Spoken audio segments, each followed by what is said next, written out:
12வது மாடியிலிருந்து விழுந்த சிறுமி பலி. பசறை நோக்கி சென்ற தனியார் பேருந்து விபத்து, 13 பேர் வைத்தியசாலையில். மலையக தியாகிகள் தினம் மற்றும் உலக தமிழராட்சி மாநாட்டு படுகொலை 51வது ஆண்டு நினைவேந்தல்கள். மதுபானம் மற்றும் சிகரெட்டுகளின் விலை அதிகரிப்பு.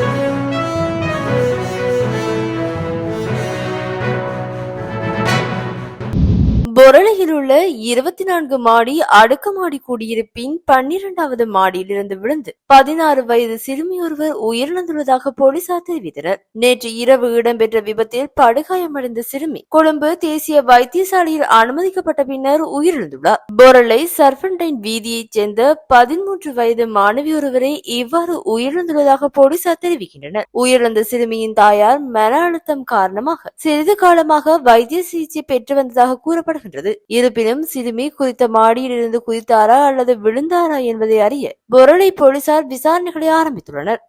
கொழும்பில் இருந்து பசறை நோக்கி சென்ற தனியார் பேருந்தொன்று விபத்துக்குள்ளாகியுள்ளது. இந்த விபத்தில் 13 பயணிகள் காயமடைந்த நிலையில் வைத்தியசாலையில் அனுமதிக்கப்பட்டுள்ளதாக தெரிவிக்கப்பட்டுள்ளது. சாரதிக்கு ஏற்பட்ட நித்திரை கலக்கம் காரணமாகவே குறித்த விபத்து ஏற்பட்டுள்ளதாக ஆரம்பகட்ட விசாரணைகளில் தெரிய வந்துள்ளது. தேயிலை செடிகளின் நடுவே உழைப்பு சுரண்டல்களுக்கும் அடிப்படை உரிமை மீறல்களுக்கும் உள்ளாகி அடிமைப்படுத்தப்பட்ட மலையக தமிழ் மக்களுடைய சமூக அரசியல் விடுதலைக்கான பயணத்தில் தாம் உயிர் தந்த எம்மவர்களை நினைவேந்தும் மலையக தியாகிகள் தினமாகும். 1974ஆம் ஆண்டு 4வது உலக தமிழராட்சி மாநாட்டில் ஸ்ரீலங்கா அரச காவல்துறையால் அரங்கேற்றப்பட்ட படுகொலைகளால் தமிழ் மக்கள் இனப்படுகொலை செய்யப்பட்ட கொடூரம் நிகழ்ந்து 2025ஆம் ஆண்டுடன் 51 ஆண்டுகள் நிறைவு பெற்றுள்ளன. இன்று வரையில் படுகொலை செய்யப்பட்ட மக்களுக்கான நீதி என்பது மறுக்கப்பட்டதொன்றாகவே நிகழ்கின்றது. மலையக தியாகிகள் தினம் மற்றும் 4வது உலக தமிழராட்சி மாநாட்டு படுகொலை நினைவேந்தல்கள் யாழ்ப்பாண பல்கலைக்கழக மாணவர் ஒன்றியத்தின் ஒருங்கிணைப்பில் நேற்று வெள்ளிக்கிழமை பல்கலைக்கழக பொது தூபியில் மாணவர்களினால் உணர்வெழுச்சியுடன் முன்னெடுக்கப்பட்டது.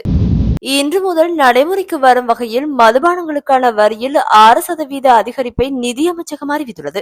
இதன்படி 750 மில்லிலிட்டர் சிறப்பு மதுபான போத்தலின் விலை குறைந்தது 106 ரூபாவினால் அதிகரிக்கும். ஏனைய வகை மதுபானங்களின் விலையும் 5 வீதத்தால் அதிகரிக்கும். இதேவேளை வரி அதிகரிப்பை தொடர்ந்து இன்று முதல் சிகரெட் விலை உயர்த்தப்படும் என்று சிரோன் பேக்கோ நிறுவனம் அறிவித்துள்ளது. இதன்படி கேப்ஸ்டன் மற்றும் ஜோன் பிளேயர் சிகரெட்டுகளின் விலை 5 ரூபாவினால் அதிகரிக்கும். அதேவேளை 83 மில்லிமீட்டர் கோல்ட் லீஃப் 10 ரூபாயினால் அதிகரிக்கும் என்று அறிவிக்கப்பட்டுள்ளது. இந்திய கிரிக்கெட் அணியின் வேகப்பந்து வீச்சாளர் வருண் அரோன் அனைத்து கிரிக்கெட் போட்டிகளிலும் இருந்து ஓய்வு பெறுவதாக அறிவித்துள்ளார். தனது உத்தியோகபூர்வ இன்ஸ்டாகிராம் பக்கத்தில் நேற்றைய தினம் 11 வைத்து குறித்த விடயத்தை தெரிவித்துள்ளார். 35 வயதான வருண் அரோன் 2011ஆம் ஆண்டு இந்திய அணியில் அறிமுகமானார். இவர் பெங்களூரு மற்றும் பஞ்சாப் அணிகளிலும் விளையாடியுள்ளதுடன் டெஸ்ட் போட்டிகளிலும் இருந்து கடந்த ஆண்டு ஓய்வு பெற்ற நிலையில் தற்போது முழுமையாக அனைத்து விதமான போட்டிகளில் இருந்தும் ஓய்வு பெறுவதை அறிவித்துள்ளார். இவர் 9 டெஸ்ட் போட்டிகளில் 18 விக்கெட்டுகளும் 11 ஒருநாள் போட்டிகளில் 11 விக்கெட்டுகளும் வீழ்த்தியுள்ளார். மேலும் முதல் தர போட்டிகளில் 66 போட்டிகளில் விளையாடி 173 விக்கெட்டுகளை வீழ்த்தியுள்ளமை குறிப்பிடத்தக்கது.